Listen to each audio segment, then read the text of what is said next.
Shabbat Shalom. How are you guys doing? I hope that you guys are having a great evening. I'm trying to choose my words very carefully because I think that we all are, well, not all of us, but there's a lot of us who are sad to hear about DMX passing or them pulling the plug on him or whatever. Wow, amazing. Um, I think the thing that's very upsetting for me about DMX passing, um, I won't get into all of that right now. I will say that the brother was powerful. I will say I didn't listen to a lot of his music, but I listened to most of his prayers, if not all of his prayers, while he was living. Because every time that man opened up his mouth and talked to his God, talk to Yah, you knew that he knew Yah and Yah knew him. And I think that the most powerful thing for me in terms of DMX was his prayer life.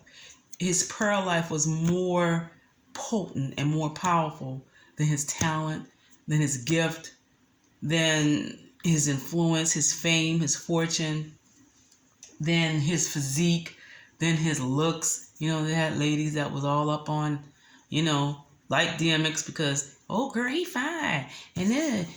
But I never looked at dude like that. Okay. I always just admired him because of his prayer life. And maybe I'm just one of those weird types of chicks. I just attracted to a man who is in tune with whom he is spiritually and is in sync with Yah. If you are saved and you are born again and you have his Ruach, there is a connection there. Okay?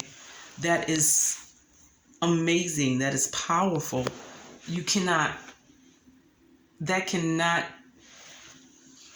beat that. That's amazing. That's all I can say.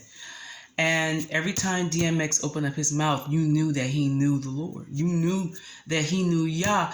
And the thing that was so encouraging for me as someone who loves Yah in the kingdom is that this was a man who had much influence and he was famous, had a lot of fortune, I suppose. And he encouraged other men, mostly black men, who didn't believe that they could ever have a prayer life. Do you understand what I'm saying to you? Those guys that were going to DMX concerts, they weren't expecting a prayer.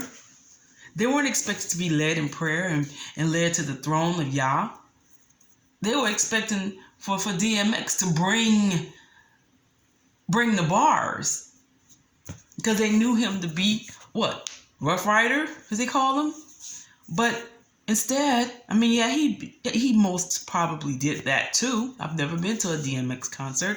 I've never witnessed one, but I have witnessed him praying. And many people who didn't ever believe that they could ever, there's so many people who's caught up in so much in their lives that are caught up in sin, gangs, drugs, pimping, hoeing, whatever, stripper pole, whatever it is that you do. And you go to a DMX concert and you feel the presence of Yah, you feel the Ruach, and it's like it's hovering over you right there. And they were like, wow, this dude really knows how to pray. Huh? And I imagine that he influenced a lot of people who never thought that Yah can hear their prayers to pray for themselves and to pray for their loved ones. And that's the most powerful thing about this man. That is the most powerful testimony about this man. And I think because he had such a powerful influence for the kingdom of Yah, whether church folks believe it or not, church folks want to say, oh yeah, he's condemned to hell. Yeah, because he wasn't sitting behind a pulpit with a collar, woo-de-woo-de-woo, and he wasn't traveling and ministering to the nations. You know, church folks are so limited.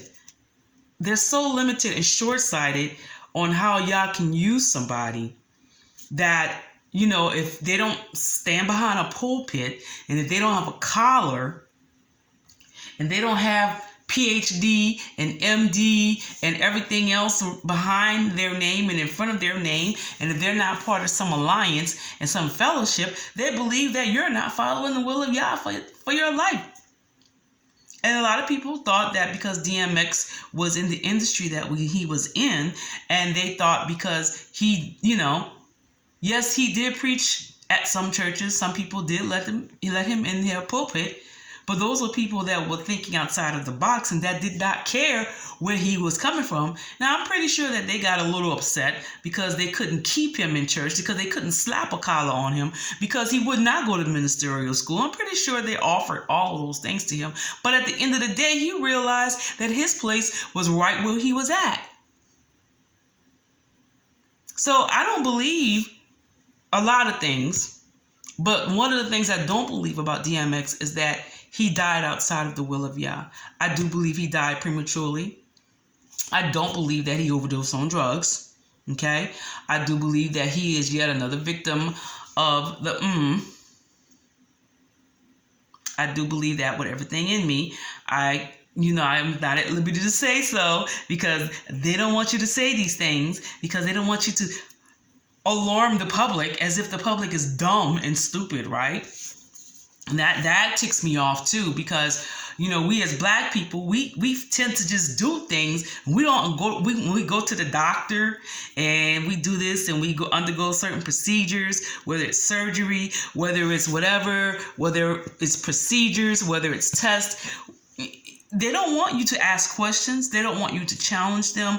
They don't want you to do anything.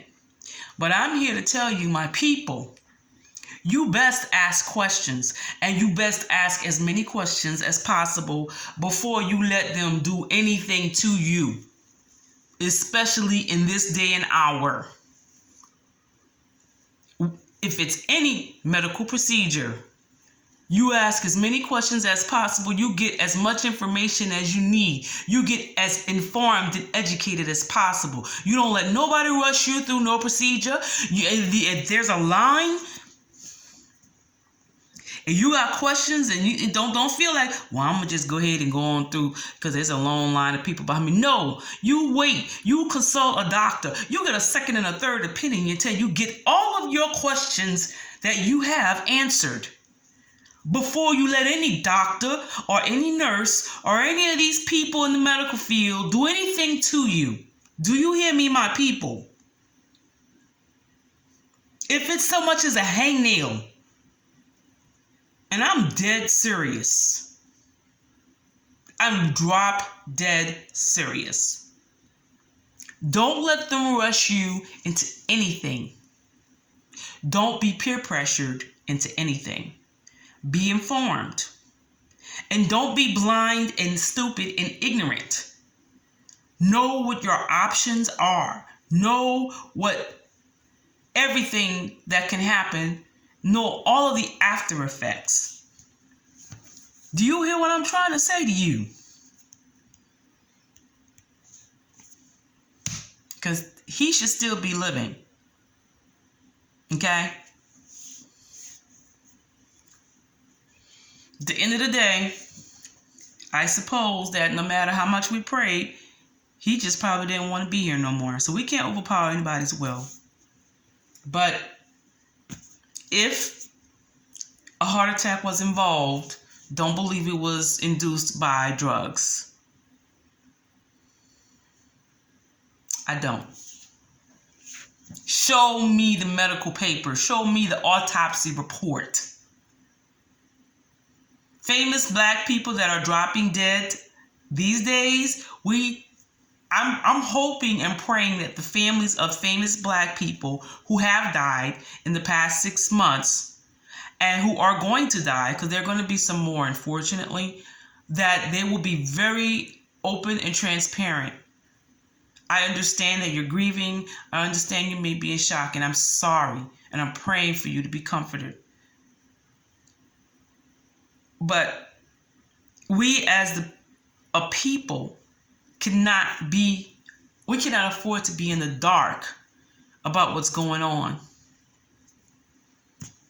So please be transparent. I know black folks don't like to tell nobody how folk die. It's a secret, you know. We like to keep things secret. But this is not that time, because they're playing. They're playing with us. You feel me?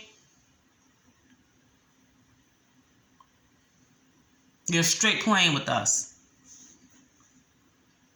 And now it's time for our people, to look out for one another. They're not going to be totally honest with us. They're not going to educate us. They're not going to inform us. They're going to tell us what they want us to know. Some of them are going to get annoyed because you ask questions. Ask them anyway. I reiterate, don't let nobody do anything to you unless you got all the answers to your questions.